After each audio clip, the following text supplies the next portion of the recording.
Final speaker is the one and only Tobin from the Bradley House. The first of his name, the king of vandals and the first men, my co-worker at the great county of Mecklenburg. That employs software developers with questionable talent. Don't ask me, he wrote it. So. And he also spends his time traveling around with a bag of kites. So let's welcome Tobin to talk about vector tiles and the future of web maps. It's all yours.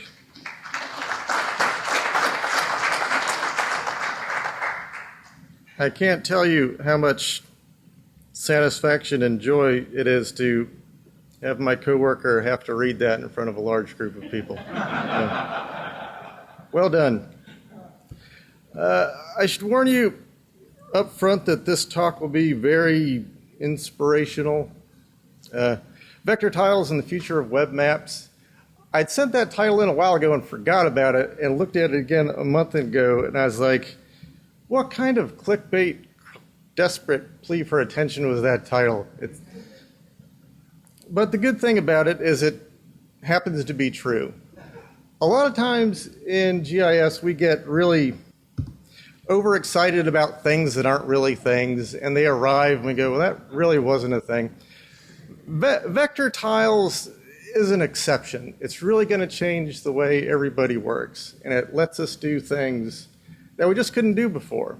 And it's a very exciting time to make maps on the internet.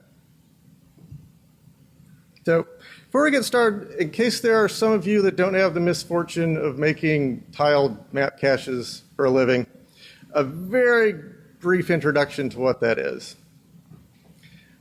In the beginning, circa the 80s sometime, when you wanted a map on the internet, your web page talked to a server and said, give me a map about this big with this extent and this stuff on it, and the server had to make it right then and there. And that was great. But that's a lot of work. It's a lot of work for a server to have to do. It has to munch through your gigantic GIS data. It has to apply all your crazy styling rules and all your label collision detection. It's a lot of work. And if you get any kind of traffic at all, pretty soon your server is just a furious ball of nothing. Or if it stays up, it'll be slow. Slow on the web sucks. So the thing to do is to make a cache, to do that work ahead of time. But you can't very well serve out an image of the street map of the United States. It'd be so many pixels here to the moon and back, it'd never get there. So you break that up into little squares, and those squares are your tiles, and that's your tiled map cache. Generally follows Google's example, starts out about zoom level 0, which is the whole planet on one image. Each zoom level after that goes by a multiple of 4 until you get to zoom level 20, and now you've got about 1.5 trillion tiles to cover the world. Now up to this point, this has always been images, PNGs, and those have some very distinct problems. First, they don't scale. If you take an image and you stretch it, it pixelates. If you shrink it, it blurs. And because of that, you run into some limitations. You have fixed zoom levels, and you really can't go between them. Say zoom level 10 is too far out, zoom level 11 is too close. You really need zoom level 10.5. Well, you can't have that. That's going to be pixelated, or that's going to be blurred. It also means you have to make ahead of time every single tile at every single zoom level you support. Second problem with image tiles is they're immutable. They can't change. This is a problem because no two cartographers will agree on anything. You could make the most wonderful set of base tiles, it would make National Geographic would weep if they saw your base tiles. And you show it to your coworkers who you thought were going to be using these base tiles, and Bob says this is great, but I like my buildings to be orange, like the state flower, the construction barrel. And Sally says, I want my buildings to be green. And then Jim, Bob, two first names, local fellow. Jim Bob says, I'm making a story map, and you know what's not in my story? Buildings. So for every one of those cases with image tiles, you have to make an entirely new set of base tiles. It's a lot of time, a lot of design time, build time, and maintenance for all of that. And that just goes on and on and on. And the last big problem is image tiles just don't know anything. It's not data, it's an artist's rendition of data. So that gets out to your browser, and you can't do any fun GIS-y stuff with it because it's just an image. Now, vector tiles are going to solve all those problems, and we're going to take a look at it, solving every one of these problems, but there are a couple things we needed to get there. First, you need to be able to render that in your browser, because it's a lot more work than rendering an image. An image in a browser runs very close to the metal, and it's very fast. Here you're getting actual vectors, and you have to render those. WebGL is the way we do that. It's a JavaScript API for doing graphics on a canvas in the browser. It does 3D graphics, image processing, physics models, uses OpenGL. It's really built more for games, but it runs really, really fast, complex graphics. Second thing we needed is a good standard, a good specification for vector tiles, and a way to display those, a library for consuming those. And that's where Mapbox has really done everybody a solid. They released the Mapbox vector tile specification, which everybody's using now. ESRI is going to use now in our JS server. And Mapbox GLJS, which Ralph gave us a great demonstration of.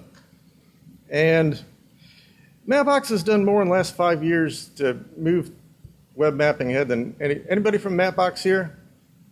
Okay, we don't have to buy anybody a beer. That's good. That wasn't in the budget. But if you see anybody from Mapbox, you should probably buy them a beer. The last thing we needed was to have all of our browsers support WebGL. When you talk about browser support, you immediately run into everyone's favorite web browser, Internet Explorer. Internet Explorer 11 and Microsoft Edge support WebGL. Internet Explorer older than that does not. And this was the big holdup for vector tiles for a long time, because organizations, especially a lot of government organizations, would squat on these really old versions of Internet Explorer. But Microsoft did everyone a solid. Beginning of last year, they said, enough is enough. We're not going to release any more patches for the old versions of Internet Explorer, and that includes security patches, so suck it. And everybody at that point had to upgrade their browsers. You might have noticed your organization just upgraded everyone's browsers sometime around the beginning of last year, and you thought, that doesn't sound like my IT shop. That was why. And in January of this year, Internet Explorer less than version 11 is about 3%. You have to be 5% to ruin the party for everybody else. So now vector tiles are really a reality, and everyone can use them. We're going to dip our toe into the nerdy end of the pool just for a second, and then we're going to run away, just because I think this is interesting. Vector tiles use Google's protocol buffers. That's a binary serialization of data. Went through a phase where we wanted human-readable data like XML, which is great, but what's even more important than us being able to read it is that computers need to be able to read it really, really fast. And by having a binary format, it goes really quickly, and you need that to render these vector tiles.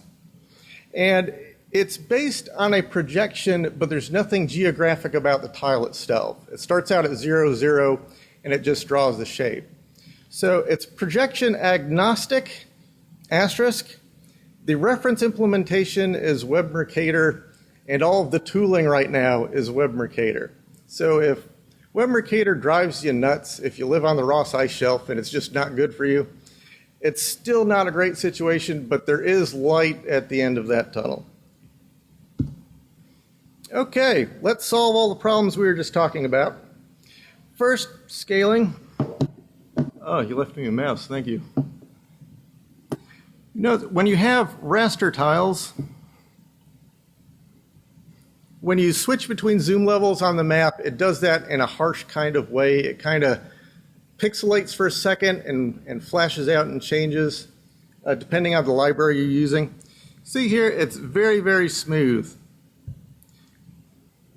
And that's because those are vectors, and we can do any zoom level we want, haha. But that's not the greatest thing about how the scaling is handled with vector tiles. This is the great thing about scaling with vector tiles. Mecklenburg County is a vector. Vector Tiles is about 89 megabytes, as Raster is about 12 gigabytes. That's down to zoom level 20. Mecklenburg County is Raster is about twice the size of the entire United States of America as a vector. And the reason why that happens is scaling. Because these are vectors, you only have to tile down to the maximum detail of your data, which is almost never more than zoom level 14. So you can stop at zoom level 14 and you can keep on drawing down through zoom level 20 without having to build those tiles ahead of time. Since each zoom level is a factor of 4 bigger than the tile layer above it, by not having to go down to zoom level 20, we have 4,000 times fewer tiles. Not 4,000 fewer tiles, 4,000 times fewer tiles. That means you can make these tiles very quickly and they're very small. That's what scaling gets us. Mutable, this is a problem with image tiles. And basically with an image tile, you take your data, you apply a style, you send it through your tile cruncher to make your tiles. That all goes out to the client. With a vector tile, your tile and your style are different things, and they both go to the client individually. Think of it like a shape file in QGIS or ArcGIS. It has no styling information of itself. It's just vectors. Use that tool to style it. So your vectors will go out to your browser, and your style will go out to your browser. And because that style is separate, it's mutable. You can change it to be whatever you need it to be.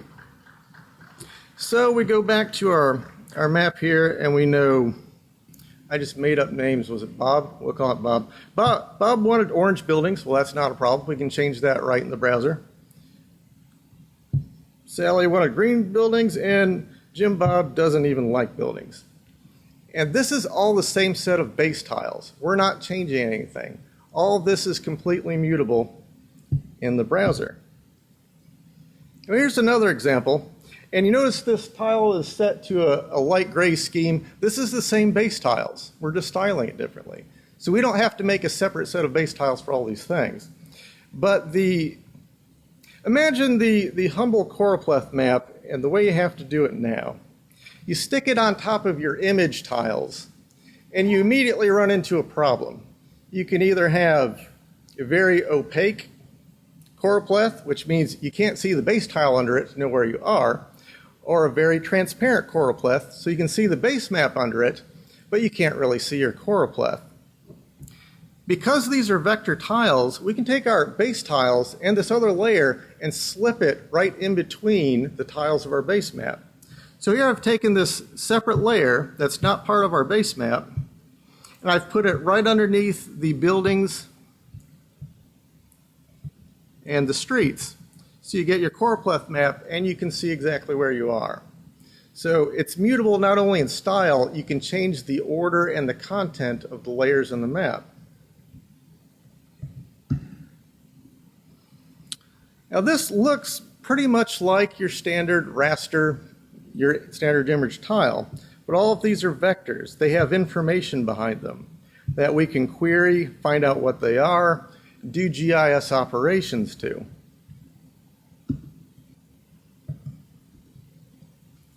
So in this case, Ralph showed you a good example of buildings in 3D.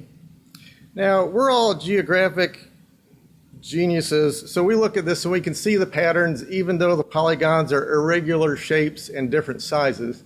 You can kind of see there's a dip in the medium income right around the center of Charlotte. But you can also rotate and 3D project the data, or 2.5D if you're about the 3D thing. And you can see much more clearly there's a giant valley around the downtown area of Charlotte. And because this isn't just a raster, it has information behind it, this isn't a callback to the server. This is all the same data happening in the client. And this is an example straight from Mapbox. This is earthquake information. And this is taking that data, see if I can zoom in here with the mouse, and it's rendering a heat map on the fly, a kind of heat map on the fly in the browser with that data. Ooh, Oklahoma, Thank you, fracking. We're now just as cool as the San Andreas.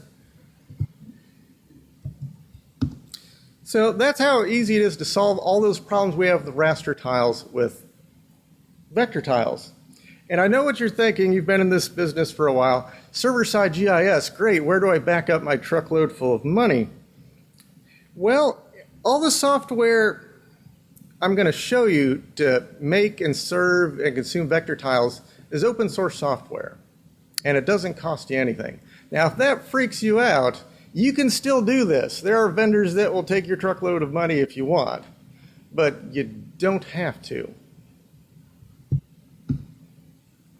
And I'm going to show, there's going to be some links and stuff here. I'm going to give you a link to the slideshow at the end so you don't have to furiously scribble this down while I'm talking.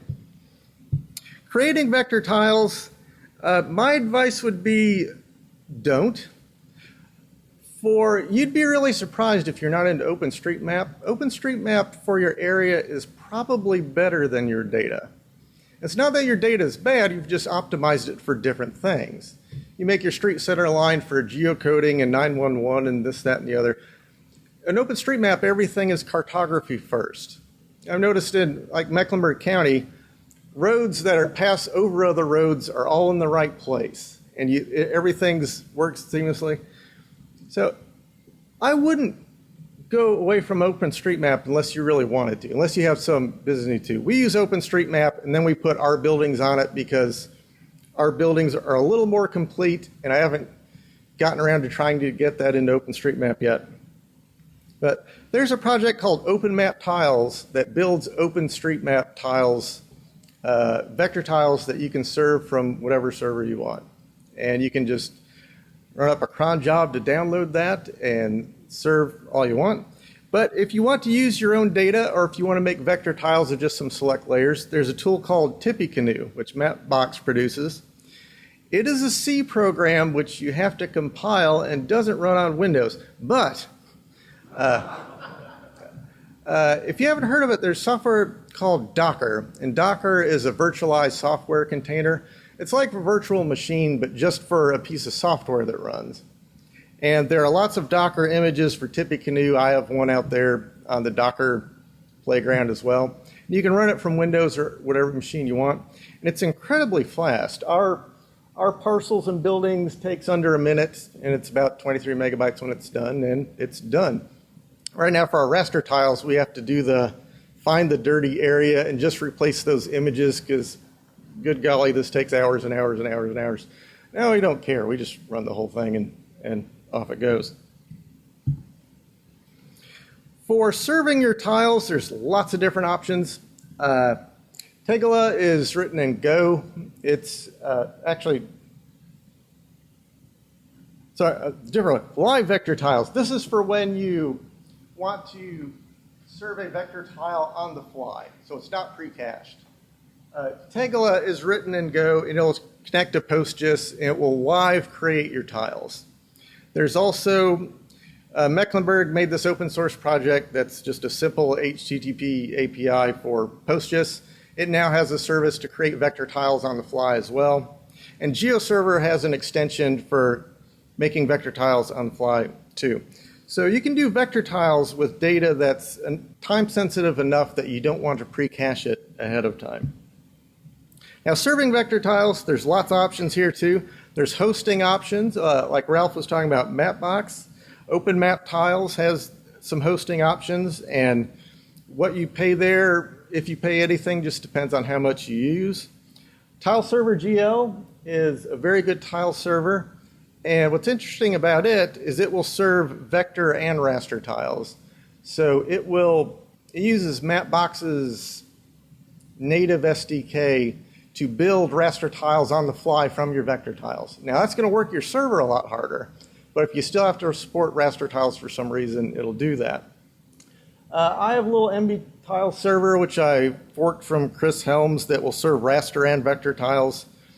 And this does not take our Mecklenburg County's open source vector tile and raster tile server runs on a DigitalOcean hosted server for $5 a month. And this is what the CPU readout on that machine looks like most of the time. It's basically a really fast Raspberry Pi we're renting.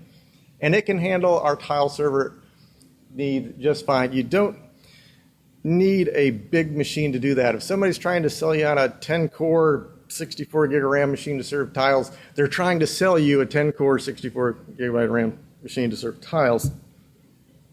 Now, how do you consume vector tiles? As Ralph showed you, Mapbox GL.js is really the best in class at this time. There are other clients.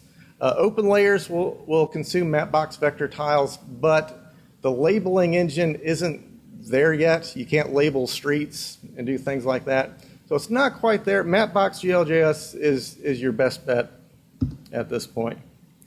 Styling vector tiles. If you're hosting them on Mapbox, Mapbox's Studio is the way to go. If you're not, there's an open source project that was crowdfunded. Cheap old me actually threw some money into that too. Yeah, called Maputnik, and it's a lot like Mapbox Studio, but you can use your own tiles and create your own styles visually. It's also a big JSON file. If you want, you can edit that by hand. It's just text, but as Ralph said, they can get very large. So it's much better to use a GUI like this to do it. I should say too, styling is client dependent. It's like a shapefile. If you load it into QGIS or ArcGIS Desktop, how you style it depends on what that client is. OpenLayers will style those things one way. Mapbox GL.js has their JSON style object. How you style it depends on the client because it's just vectors. There's no styling inherent in the data itself. And you'll have a link to the slideshow, but this is just a small selection of some of the tools I've tried with vector tiles. Now what's coming? Because this is all very new. One of the things that's coming is a lot more clients for vector tiles. There's actually, Mapbox has a Unity SDK, and Unity is really for making game engines. They'll load the vector tiles and you can do really crazy stuff in it. But every few weeks you find a new client that can read these tiles because it's an open specification and do neat things with them. It's not the only tile spec running either. The folks at Cesium are working on a 3D tile specification to do real. Mapbox does some like polygon extrusions. What Cesium's working on is real 3D stuff. And they've gotten quite a good ways on it. They're going through some standardization processes. And standards are the really important thing that no one wants to do. It takes a really long time. But there are other standards coming as well. And these will probably not converge. In this particular space, performance beats everything. It's the king of the hill. So if you have two very different, even slightly different use cases, there's probably going to be a different optimal data format for each one of those, and you'll probably always have two different formats. But you're going to see more implementations. The tile spec will continue to change and improve. Right now, the Mapbox tile spec is at 2.1. The big change between version 1 and version 2 is in version 2, you have to have good topology. In version 1, it really didn't care. You ended up with some really weird looking stuff sometimes. Version 2, you have to have good topology. But the most exciting thing about vector tiles is we're going to see real GIS work moving into the browser. Libraries like turf.js, where you can do all kinds of geographic operations that you used to have to do on a server. And it used to take a lot of resources and it was slow. You're going to do those right in the browser now. And that's probably the most exciting part of vector tiles to me personally. All right, that's the link to the slides. That's my blog and Twitter and GitHub. And we're going to go to the call-in section of the show now. But please, if you don't feel comfortable asking questions in big crowds, find me afterward or look me up later, and I'd be glad to help you out. Thanks.